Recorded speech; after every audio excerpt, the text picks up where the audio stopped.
I'd like also to offer something with regard to the account we have of Cain and Abel.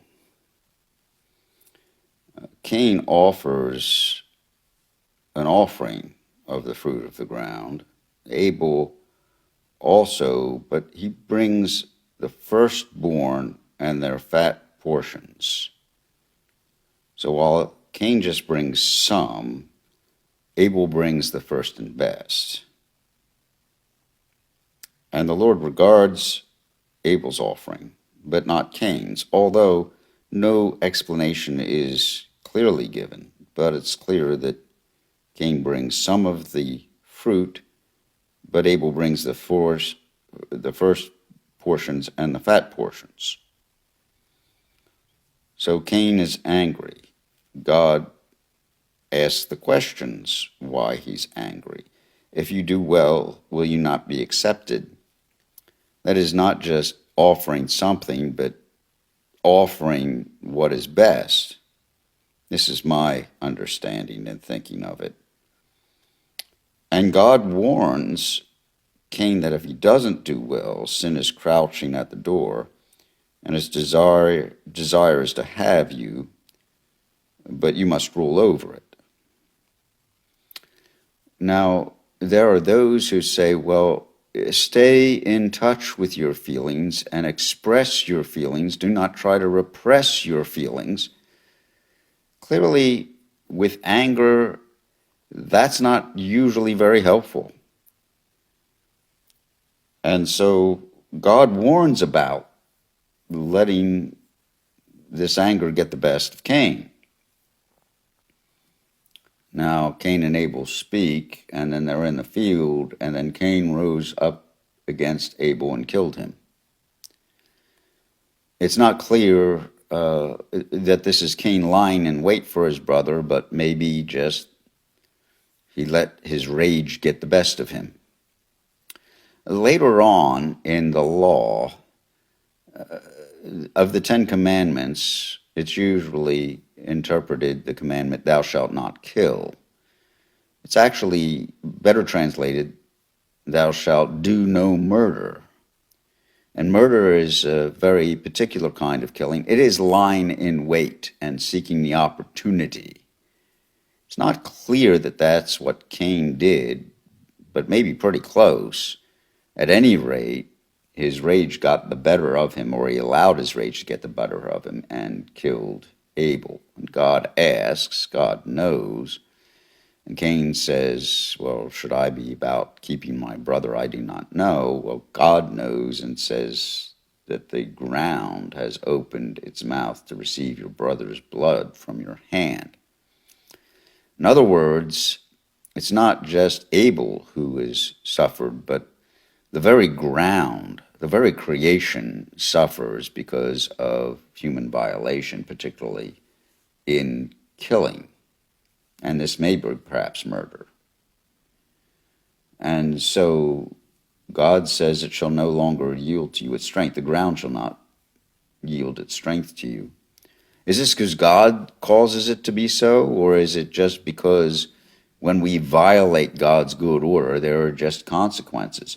I think we ought to take a look at the Bible clearly and see, well, what is God actively doing, or what has God made the creation to be, that the creation responds to whatever happens, particularly if things go wrong. One interpretation, well, it's God actively doing it. Another interpretation is, well, God has set up the creation in such good order that there are obviously consequences to violating the good order of creation. I think that is the case.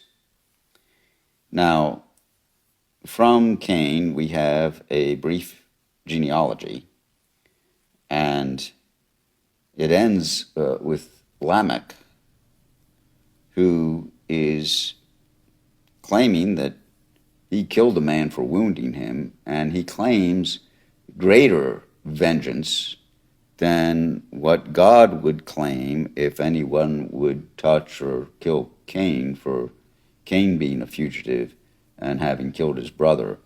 Lamech claims greater vengeance for himself if anybody does anything to him for having killed a man for insulting and striking him. So we do have the birth of Seth, which is a whole different line. But it would seem that there's a whole line of people that have chosen further vengeance for themselves, even beyond what God would claim. Something further about Cain's line. And his line, you have persons who are, the establishment of music and making instruments of bronze and dwelling in tents and having livestock. All these things are signs of civilization, and fairly sophisticated civilization. So the establishment of human beings, civilization, comes from the line of the first killer, or perhaps first murderer.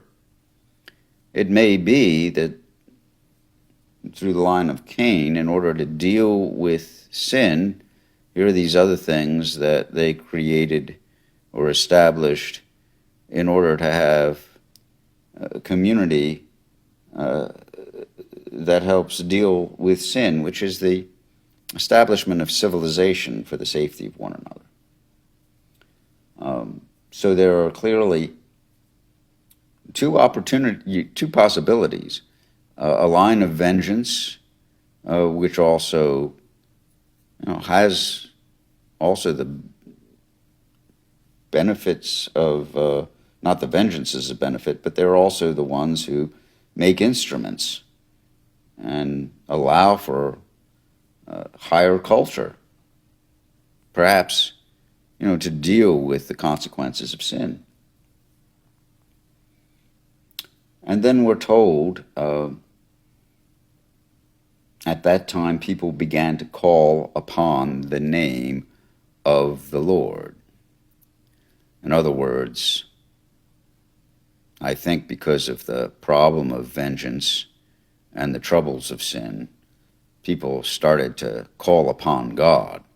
There has to be someone, God, who will be of help to them, because clearly it's too much for people to have to deal with the sin that they have partaken of and created and continue to promote.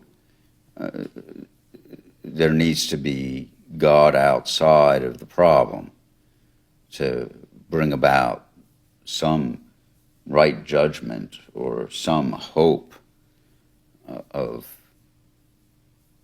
dealing with or escaping from these horrible consequences of sin and vengeance.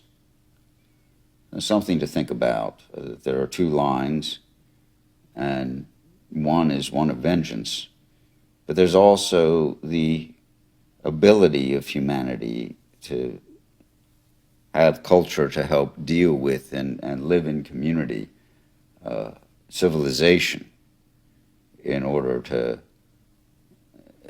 help deal with the consequences of sin. These are things to observe in the first 4 chapters of Genesis.